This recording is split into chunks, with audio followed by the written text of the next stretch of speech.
Taekwondo खिलाड़ी अनुराग यादव की हत्याकांड का मामला अभी तक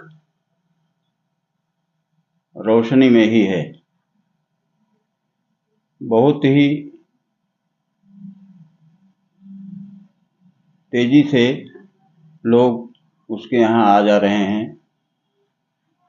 आज जब तीसरी आंख की टीम वहां पहुंची तब बहुत से ताइक्वांडो सीखने वाले छात्र और कुछ पहलवान उसके दरवाजे पर बैठे हुए थे। अनुराग यादव का फोटो और जो दर्जन भर मेडल उसको मिले हैं वे सब उसके चित्र के सामने रखे हुए थे। मां की रोने की आवाज आ रही थी। घर में बहनें भी सिसक रही थी।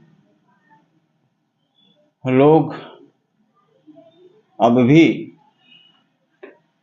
उस परिवार को कोस रहे हैं जिसने इसको मौत के हाथ उतारा। अनुराग यादव के चाचा लालजी यादव, जो दीवानी कचहरी में वकील हैं, उनका कहना है कि अगर शासन प्रशासन ने ध्यान दिया होता, दर्जनों एप्लीकेशन दिए गए, 4-6 बार स्थानीय अधिकारियों से वार्ता हुई, मुख्यमंत्री के पोर्टल तक हमने स्वयं एप्लीकेशन दिया, कहीं से कोई सकारात्मक जवाब नहीं आया।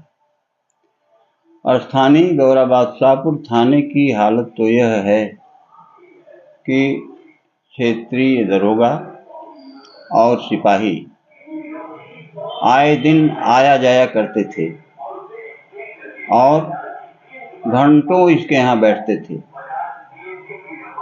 यदि इसे समय रहते डांट फटकार दिया गया होता तो संभवतः यह घटना न होती। लालजी यादव ने बताया कि इसने गांव के ऊपर करीब 25 लोगों पर दीवानी में मुकदमे डाल रखे हैं, उसमें प्रधान भी हैं। 200 एयर के करीब हमारे भाई जिनका लड़का अनुराग यादव मरा है, रामजीत यादव की जमीन को हड़पना चाहता था। उसने 1995 में सिविल कोर्ट में सिविल जज जूनियर डिवीजन की अदालत में मुकदमा कर रखा था। रामजीत यादव मुकदमा लड़ने लायक नहीं है। कलकत्ता में अपनी रोजी रोटी के फिराक में छोटी मोटी नौकरी करते हैं। आए दिन यह तारीख लगवाता था और उन्हें परेशान करने के लिए दौड़ाता रहता था। मजबूर होकर के उन्होंने 2004 में जमीन देकर सुलह कर लिया। इसके बाद 4-5 लोग और, लालमन, राजमन, नखड़ू, इन सब यादव ने इसी प्रकार 1997 में जब इसने इन सब लोगों पर मुकदमा किया और दौड़ाना शुरू किया तो लगभग 4 हिस्से जमीन निकली हुई थी, उसको भी इसने ले लिया। अभी 2024 की बात है, इसने खुद हमारे ऊपर, लालजी यादव ने कहा कि हमारे ऊपर और एक और व्यक्ति के ऊपर इसी प्रकार का मुकदमा कर लिया, जबकि वह हमारी जमीन हमारे नंबर की है, हमारे चक की है। अब भी मुकदमा वह अदालत में चल रहा है। जब हमने घटना के बाबत पूछा और कहा कि घटना के दिन क्या हुआ था, कौन सा कलह हुआ था, कौन सी झगड़ा हुई थी, तू मैं हुई थी, तो उन्होंने कुछ नहीं बताया। बताया कि एक दिन पहले पूरे दिन भर वह गौराबादशाहपुर थाने पर बैठा हुआ था।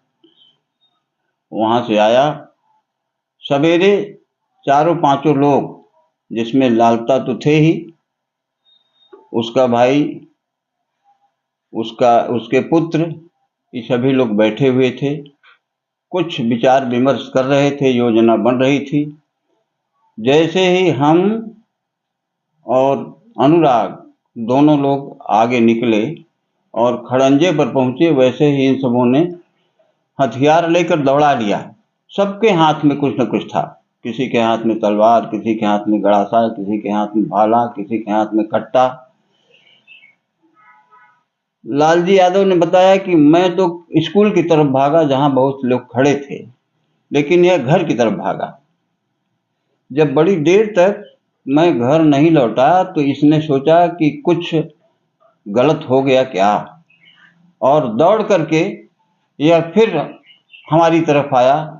जैसे ही यहाँ पहुंचा खड़ंजे के पास, इन लोगों ने घेर लिया और इशारा दिया रमेश को। रमेश ने तुरंत तलवार से मारा, गर्दन कटकर आगे गिर पड़ी और खेल खत्म हो गया। यह लोग भागे भी नहीं, धीरे धीरे बड़े आराम से अपने घर में चले गए और बाद में निकल गए। हमने यह पूछा कि स्थानीय विधायक की क्या स्थिति थी। उन्होंने कहा कि किसी ने कोई रुचि नहीं ली। विधायक बच्चे को मानते जरूर थे, उसके खेल के नाते, लेकिन यह अधिकारियों से अगर डांट करके कह दिए होते। मामला तो 1995 से चल रहा था, उसके बाद ही मंत्री भी हुए, विधायक भी रहे, लेकिन इन्होंने रुचि नहीं ली, इसलिए यह घटना घटी, अन्यथा यह घटना न घटी।